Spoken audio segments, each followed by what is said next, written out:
Good afternoon. Welcome and thank you for joining us at Live at Your Table today. Before we get started with our discussion,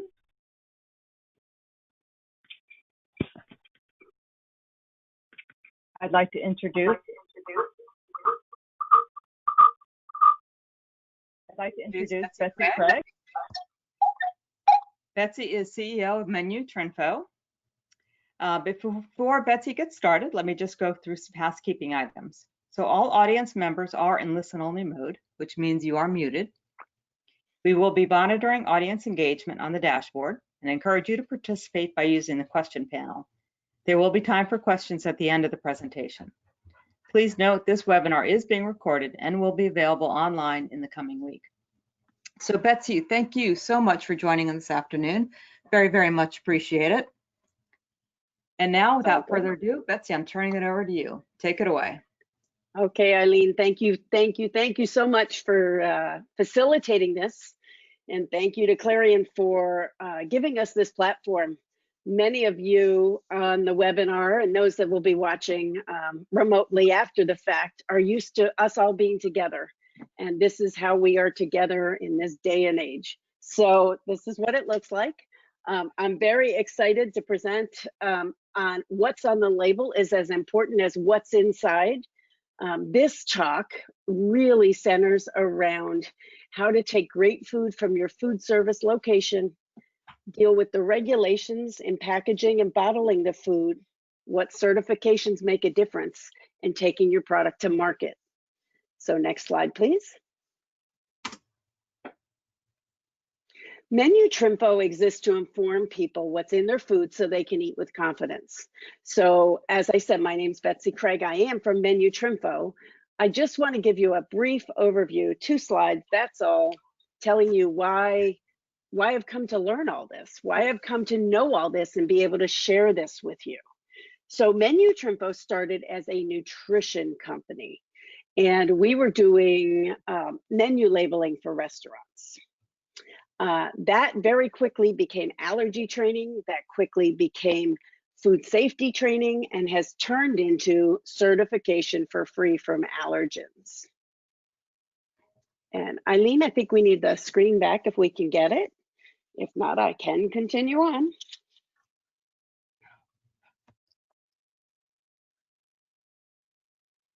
Okay.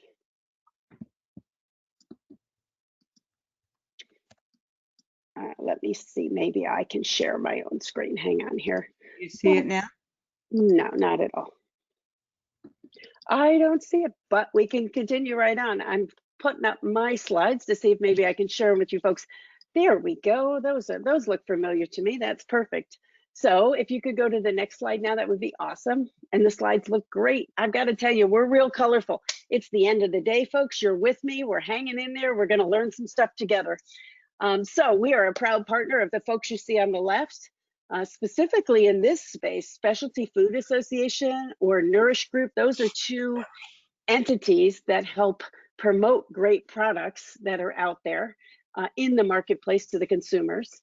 We did at Menu Trinfo just partner up, just announcing, getting ready for the press release to go out, allergen-free Mexico. And I'll tell you what, this matters for folks that are looking to sell their products in the US, but then actually crossing lines. Going up north to Canada, we have some experience. This is going to really circle us out in Mexico, and we have some folks that we are just starting to work with in the Asian market. As you see, there's some logos on the right. Those logos on the right are some of the brands that were early adopters with our business when it comes to certified free from allergens. And if we could go to the next slide, please. Thank you. So great food in your restaurant, taking that to CPG. Well, what's CPG? First piece to know, first piece to learn, CPG stands for Consumer Packaged Goods. It is a massive industry. It's the industry that puts the food on the shelves in grocery stores and in takeouts across the country. It's real important if you want to put your great food from your restaurant to the grocery store or to a commercial location that you do a few things. One, why? why do people want to do it? Like, people approach me regularly and say, hey, we have the best barbecue sauce in the world, and we are tired of putting it in those little plastic tubs with the plastic lids. Can we bottle that? Can we take that to market? Yes. Not only can you do it, but you can generally do it in your commercial kitchen where you are. Put a label on that bad boy and capture a brand new revenue stream for your restaurant or your food service location. There's not a lot of places where we can keep getting extra money, but already have the expenses covered, because you're already paying for that kitchen and you're already paying for that air conditioning. So capture the new revenue stream. Another piece when it comes to putting a CPG brand out in the marketplace is you can share your mission or message. I'm coming to you today from Maryland, Columbia, Maryland, and there is a really good brand that started in this geographic area called Mission Barbecue. I don't know if y'all have ever been to Mission Barbecue. Here's what I want to tell you about it. You walk in and you are just inundated with police badges and fire department logos, and I mean, it is, and military service. It is all about thanking people that have been in service for us. And you know their mission from the moment you walk in there. If they were to start selling that barbecue sauce, I can almost bet it would be on the bottle telling us their story. Consumers want to buy into your story, and they're going to pick your barbecue sauce over anyone else's if you tell them a good reason for buying it and what they're supporting. Also, going into CPG lets you expand into brand new markets.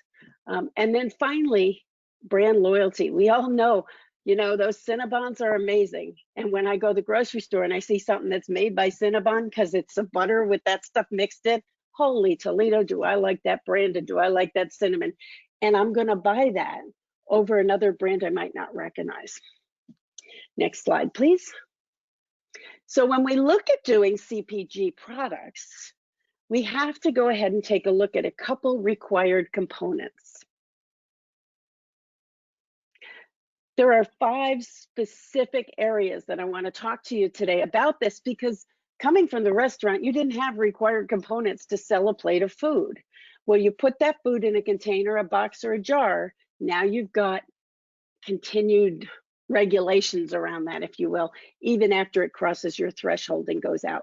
So number 1 is statement of identity or name of food.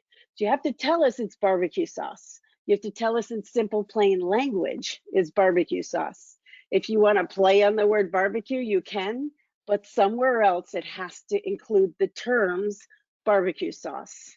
The FDA is very clear on this. They want the consumers to be able to know the products they're purchasing and what it is supposed to be. Also mandated, so these are the 5 required parts. The number 2 is the quantity of food or the amount of product in the proper language. So grams and net weight, that's got to be on the label. The 3rd is a nutrition fact panel, and I'm going to dive into that a little bit more because there's ways you can do that yourself, and I'll give you some good pieces of information on that. But you must have an FDA compliant nutrition fact panel on your product. The 4th is really massively important. It's ingredients and allergen statements. We'll dive into that a little bit more, but just to make it super simple from here, when you're doing an ingredient statement, you start with the largest ingredient, work your way down. We are still allowing in this country things like natural flavors or spices to be listed on the ingredient label. I will tell you, in our space, consumers prefer to know exactly what those spices are or what those natural flavors, what they come from. Recently, I came in contact with a young man who's allergic to poultry, and in natural flavorings, we always have to check and find out if the natural flavorings include chicken or turkey or any kind of, poultry flavoring. So it really, the ingredient label can really be the catch-all for diners, especially in this day and age. And then finally, the last component that is absolutely required on labeling your great product is the name and the address of the manufacturer, packer, or distributor. So if you're going to make it yourself in your restaurant in New York City, you got to have your name and address right there. If you're using a co-packer up in Auburn, New York, up outside Syracuse, totally great people up there. You've got to have their name on the package. You see, everybody needs to know where their products are made and how they got to somebody's kitchen counter. Next, please. Thank you, Eileen. So which foods are exempt from labeling? I have people ask this, well, why should we label? We're only making a small amount, or why should we label? Here's the bottom line. If you can pick it up and it's wrapped and it's going to take it to go, you need a label on it. If you want to sell it for retail, the labeling even becomes more stringent, just like we just saw. But if it's fresh fruits, vegetables, fish, or foods containing insignificant amounts of required nutrients, then you do not have to label it. It's interesting because coffee, tea, food coloring, things like that don't necessarily need a label.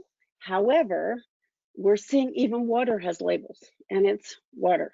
So just keep in mind, when in doubt, go ahead and label it so that you're not in trouble. Next one, please. When we started in our business in 2010, we started doing nutrition information for restaurants. We took a database that my brilliant husband came up with, and we used it to figure out how much calories, carbs, fats were in food. And we do it for restaurant chains all across the country. You can do your own nutritional analysis of your product on your own.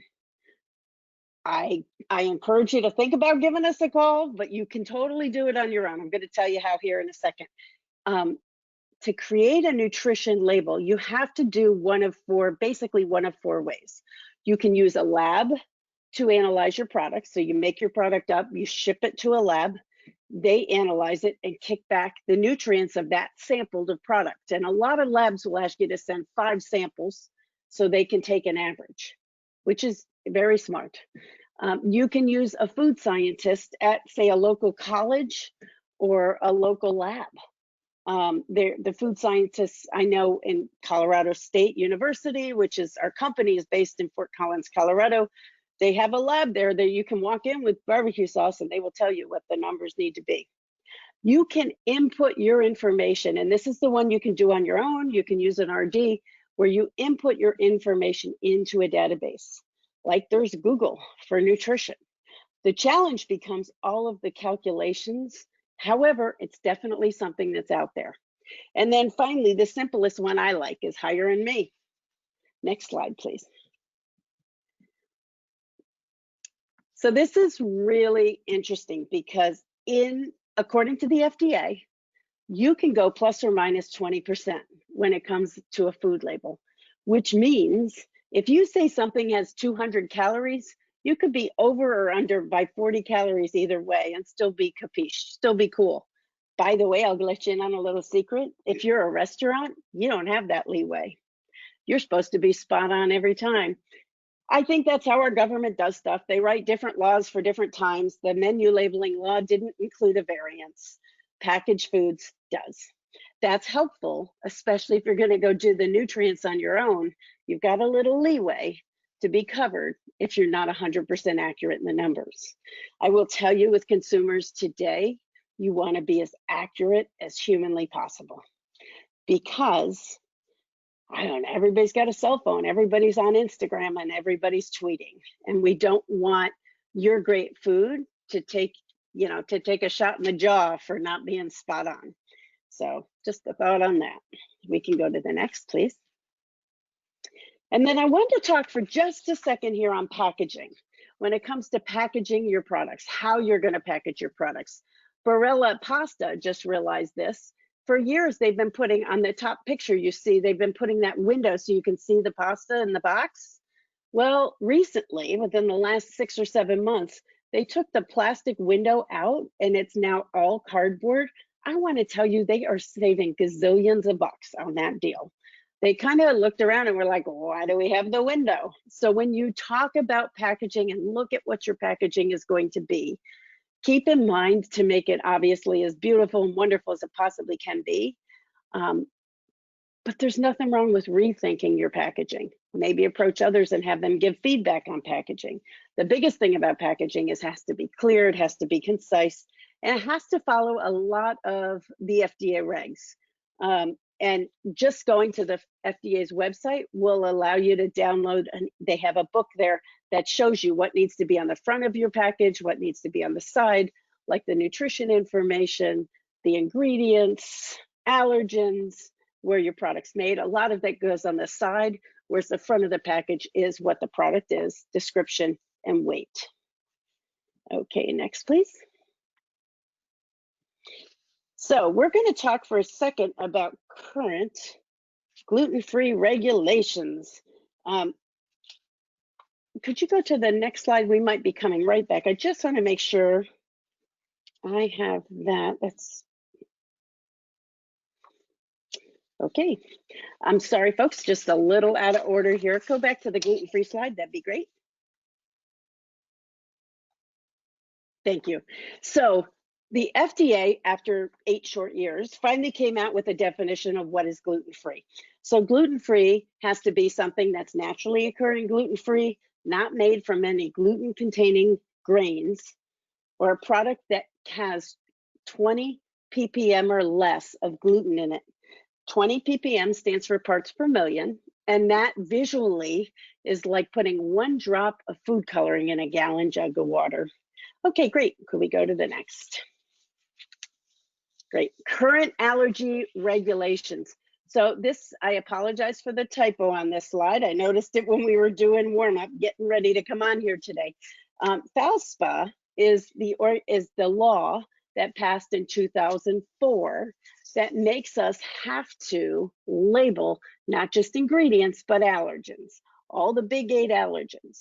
So gluten is not one of the big 8 allergens. People ask that pretty regular, but wheat, milk, soy, well, dairy, soy, fish, shellfish, tree nut, peanut. I know I'm missing one. Egg. There we go. Those are the big 8. Next slide, please. There is a lot of conversation and discussion about sesame needing to be on the label. And here's what I can tell you about sesame. Sesame has not been voted one of the top allergens in the country. However, we're starting to see states mandate that sesame be called out. And this is becoming more and more important since sesame has probably been the 9th allergen for quite a while. So as of today, you do not need to call out sesame if your ingredients, if your product includes sesame, but you may have to in the very near future. So like this seal is one of our seals, and we're getting ready for sesame to happen. I also want to talk about coconut, because when we talk about the big 8 allergens, people always ask, what about coconut? And the truth is coconut is listed as a tree nut according to the FDA, despite the fact that coconut is not a tree nut. However, it's going to take an act of Congress to get that removed. And as I was told by a gentleman from the USDA, probably not going to happen for a couple of years. The next, please. When we look at food labels, this is a great example of how you can list the ingredients and how you can call out the allergens. This absolutely meets the mandates the FDA is telling us for calling out the allergens. The most common method is number 2. Bold or not bold under the contains is a choice. And then if I could call your attention to the precautionary statement there at the bottom, and that is made in a facility is not a requirement, just so you folks know. It's not required that it says made in a facility. That's purely voluntarily that folks do that. Next, please. So let's talk about transparency through certification. It's a little angry baby there. Maybe, I don't know, maybe he's been in COVID too long with all of us. But let's look at certification and see what certification means to the consumer. Next, please. Okay, so I wanted to go through basically 5 of the top certifications that people put on their products and dive into each one of those if you would. So stay with me for a few minutes, and please feel free to put questions you might have in the chat box or in the question box. I will be glad to answer those. And at the very end, I believe I give you a way to contact me, and I'll be happy to answer one-on-one if you prefer to have some privacy. So let's go ahead and look at these 5 certifications for your products. If you would, the next slide. Okay, vegan. Good old vegan is like, we have watched vegan, the industry of vegan, go through the roof. Go from a good idea for some college students and some folks that were vegetarian, and they went further, and it's been an evolving thing for decades. However, its popularity has absolutely gone through the roof.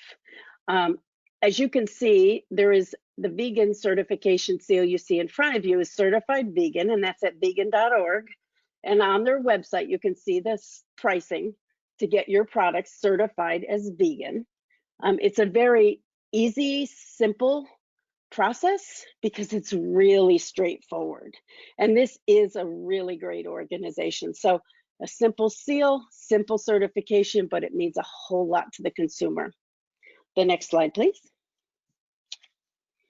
Okay, so I wanted to talk about gluten-free. So gluten-free has come onto the scene of food and taken over. I remember in 2011 when we were talking about gluten-free and people said it's never going to stick around. Well, it's 2020 and it's going nowhere, folks. It is here to stay.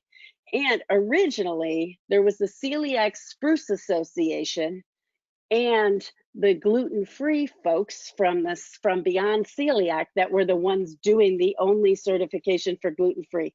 Now we have NSF, we have GIG or GFCO out of the West Coast. We still have Beyond Celiac, the Celiac Spruce, and then we have Menutrimfo. My company does a certified gluten-free seal as well. So there's a lot of ways to get your product certified gluten-free. Next, please. Keto and paleo. I will tell you what, keto and paleo have hit our industry just absolutely from left field. It's been amazing to watch it happen. It's grown in the past 10 years to leaps and bounds people never thought it would grow to. And as much as we have a lot of vegetarian and tons of vegan, we have this whole other camp that believes keto, paleo, eating the way the cavemen ate, all of that is where our future is. As we're doing menu labeling for brands and restaurants, we're trying to figure out how to make keto work in a sub place, and we're making it work because the consumer wants it. They will happily stand there and pull the meat and the cheese off the bread and eat that wrapped around lettuce. Or, I mean, we're just changing the way we eat as a country and as a body of consumers. So as you're looking to see what you're packaging, can you meet any of these standards? Can you meet the standards that paleo requires or that keto requires? And by the way, I put these two seals together because they're done by the same folks.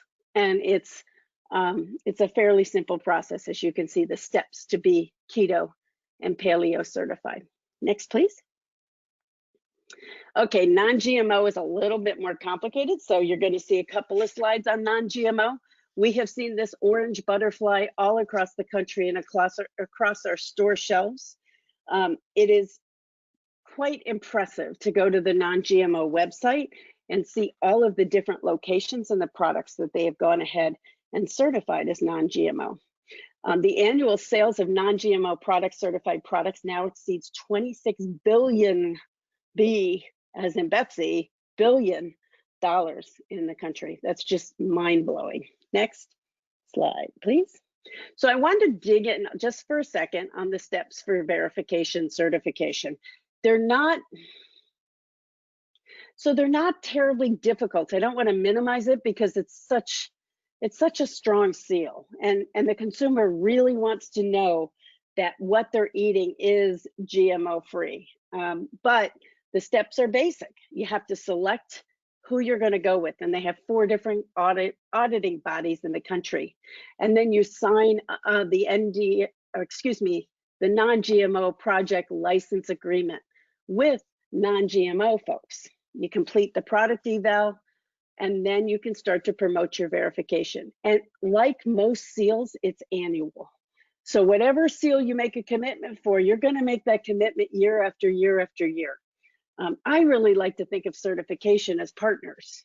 I don't like to think of them as staunchy auditors, because I think what we're trying to do as certification bodies is make your products better, more attractive to the consumer, more appealing, answer the questions for the consumer with just one quick look. Next slide, please. Now, when it comes to non-GMO, this is 3 out of the 4 auditing companies they use. I just thought I'd share some of the fees. Like, this is very standard to have fees for your certification. And here's just an example. On the non-GMO website, there's a link that will take you straight into each of these. And you pick which one you want to go with, whether you want to go with the food chain folks or NSF. The one on the right is SGS, I believe. And there's one more that I can't remember right now, but I just thought I'd let you see it. And people do break down the fees per certification. They break it down by product, they break it down by auditor, travel, paying travel expenses for auditors is very, very common, and then a yearly renewal fee. So next slide, please. What we've done at Menutrimpo is we've done a certification that's free from the Big 8 or part of the Big 8. Next. So as you can see, this is back one. As you can see, the seals that contain 1 or 2 are simply seals that are free from just peanuts or peanuts and tree nuts or fish and shellfish. One of the things that we discovered at Menutrimpo was that people wanted to know, and they wanted a certificate or a seal that let folks know if something was free from 1 or all of the Big 8. And despite the fact that I waited a few years, nobody came along to do it. So we are in the process of doing it as a company. Next slide, please. You can change on our seals, you can change which ingredients you're free from, but you can't change things like the font or the layout. And that simply lets our seal go ahead and match up with your product. Next slide, please. So why this push? Oh, we'll talk about the certified free from audit process. I apologize. So this is what it takes to go through an audit and to think about before somebody shows up at your location. So step 1, if you're interested in getting certified free from, you would go ahead and decide which products, which allergens, how many locations, and what your timeline is. Next, please.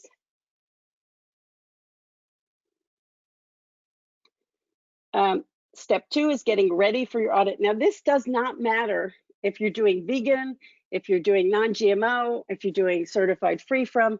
The process is basically the same. You have to make sure that you have all your policies and procedures in place, your testing is lined up, your food safety records are lined up, that everything is lined up in order to go through this audit process. The next slide, please. Pretty much anybody you're going to go with, gluten-free, non-GMO, you're going to go through the audit, and before the auditor comes on location, you'll have all your ducks in a row. Once the auditor shows up, be prepared to show a full range of your location. Allow employees to be interviewed by the auditors, document review, and just basically what you're doing is you're letting them see everything you're doing to keep the product safe from loading dock back to the loading dock to head out. Next. And if we could slide 2 more slides on. For some reason, I've got some audit slides in here that, I'm just like, nah, keep going, one more. Thank you so much. So when it comes to food allergies and product certification, we go ahead and handle how many parts per million are in the food. And we have different testing methods that allow us to test to make sure a product contains less than a certain number of parts per million per item. Testing is absolutely part of certification, and proving that you can substantiate what you're free from is invaluable. If you're going for gluten-free, you're going to have to prove there's no gluten in the building or no gluten on the line. Thank you. Next. Okay, so what are the real numbers in this industry? One of the things that I talked about prior to starting tonight's webinar was going ahead and sharing with you what the numbers truly are. Over 5,000 consumers have bought gluten-free items just in the last year. Excuse me, over 5,000 consumers surveyed, 80% bought gluten-free items over non-gluten-free items in the last year. Now, that's not every time, but 80% of 5,000 people interviewed is a really, really big number. Next, please. Today, there are 32 million Americans who have food allergies. Next, please. And by the way, 32 million is up from, what was it, 15 million Americans in 2011, and 2018 it was up to 32 million, so more than doubled. According to research that was just completed by FAIR, the consumer market, 1 out of every 4 consumers is looking to buy products that are free from allergens. Next, please. 85 million Americans will purchase food free of the big 8. So if you're making a barbecue sauce because you have a barbecue restaurant, I don't know why I'm fixated on barbecue. It could just be pizza sauce because it's the same idea. And it can be free of those big 8. It is really important to share that. You are going to tap into a market of loyal customers that are just, they don't go away. They stay, and they stay loyal for a long, long time. 85 million Americans spend $19 billion in food annually, and they're looking for free from. Next. Understanding the free from shopper, more than half of all gluten-free consumers also look for products that are free from something else. So if you make a great pizza sauce and it's free from gluten, that's great. They're gonna wanna know, is it also free from dairy? About half of the folks that do eat gluten-free pay attention to 1 or more allergen. Next, please.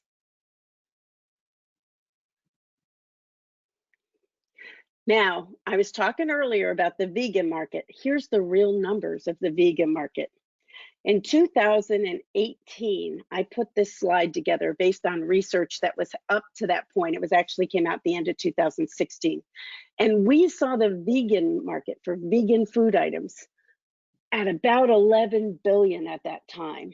I want to let you know that it really is 20 billion for vegan now, and it does intend to go to 30. It's going to double in the next 5 years, which is pretty amazing at the trajectory it's already been on.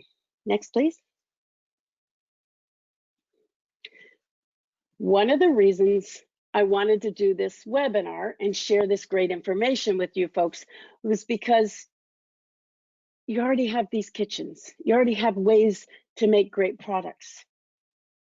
You really can double your sales. You can take your same footprint and go ahead and make something that goes to the consumer through retail. It's another way to do curbside. It's just a whole different kind of curbside. So you take your great product, you make sure you're accurate as far as your numbers, your information on the label, all your nutrition information. Try to find a broker. If you need help with that, I'm super happy to help connect you up with folks. I know some amazing folks that are brokering great, great brands like yours in this industry. You price your products as fair, and then share your message. Share your message about what made you take a product to market.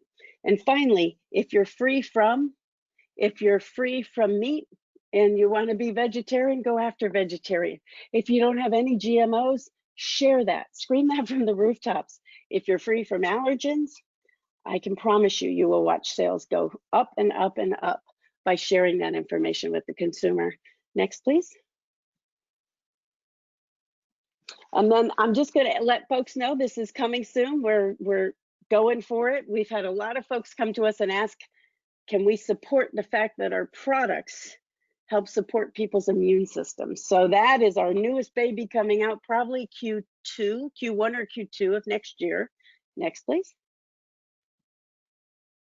There we go. And so this has a way you can reach out and follow up with me if you're interested. And Eileen, I wonder if there are any questions from folks, or happy to. We can leave this up if you want, just ask, or. Yep. But So, I think, yeah, thank you very much, Betsy. That was absolutely wonderful. So please do use the question pane for your questions. Betsy is more than happy to answer anything you're going to throw at her. So take a look at that question pane and enter your questions there. So Betsy, in the meantime, this may be a little bit beyond sort of what you do, but you were talking about good ways to communicate this information to consumers. Beyond labeling, how else do you recommend that retailers kind of communicate that information to their shoppers? I work a lot with grocery store chains and big corporations along those lines. Shelf tags are a fabulous way. Sharing the information through social media, especially if you're bringing a new product line on board that's free from gluten or free from an allergen or a specialty item. Taking pictures of it, having consumers pose with it, anything to create some of the buzz. And folks are looking for products that they can trust today more than ever. I'm seeing it everywhere, and you're seeing it everywhere, I'm sure. I don't want to overstate. We all go to the grocery store and we see the empty shelves. Consumers want stuff they trust. They want brands they trust. They want safe food. And so communicating that, I think, is the number one rule right now. And I think you may have said this already, but if you wouldn't mind just reiterating, what are in degree order, sort of, what are the most important attributes that shoppers are worried about? Well, the first thing they're worried about is keeping the stores clean and making sure they're safe when they come across your threshold. And I actually think we have another webinar coming up on that one. I've got one tomorrow on safety, but safety in the retail space in a couple weeks. The consumer comes through with their eyes wide open, and usually a little bit of fear underneath it all. We've been in lockdown for 5 months now, and so making sure the store looks and smells clean the moment they walk in is number one, period. No matter what food's on the shelf, no matter what's in the produce section. The next thing is that, we want to make our food interesting, because as a country, we're used to going out and getting all different kinds of food we want at a moment's notice. Now we've gone on lockdown, and we want to make variety and different kinds and types of food interesting, but we want to make sure it's safe. So temperature wise, is cold food cold? Is hot food hot? Our packages completely closed? Is stuff taped shut? So any restaurant that's watching this webinar, make sure your food, if you're going to do to-go food or grab-and-go food, make sure it's covered, make sure it's closed. I would recommend 2 methods of closure, especially if it's going to be in like a reach-in or people are going to grab and go. Folks need to know nobody's touched their food before them. We always sort of assumed that was the case. Now, without knowing it, we're really sketchy and scared as a consuming body today. Okay, wonderful. Well, Betsy, thank you so much. That was just a lot of wonderful information, a lot of detailed information that is very, very helpful to any retailer, thinking about what's in their food service departments or any private brands as well. So thank you so much for all of that detail. Well, thank you. And to our attendees, I hope that you enjoyed the session. We have one more this afternoon, and then I hope you join us tomorrow as well. And I'm going to wish all of you a wonderful afternoon. And with that, I'm going to conclude our webinar. Thank you so much for joining us. Bye-bye, all.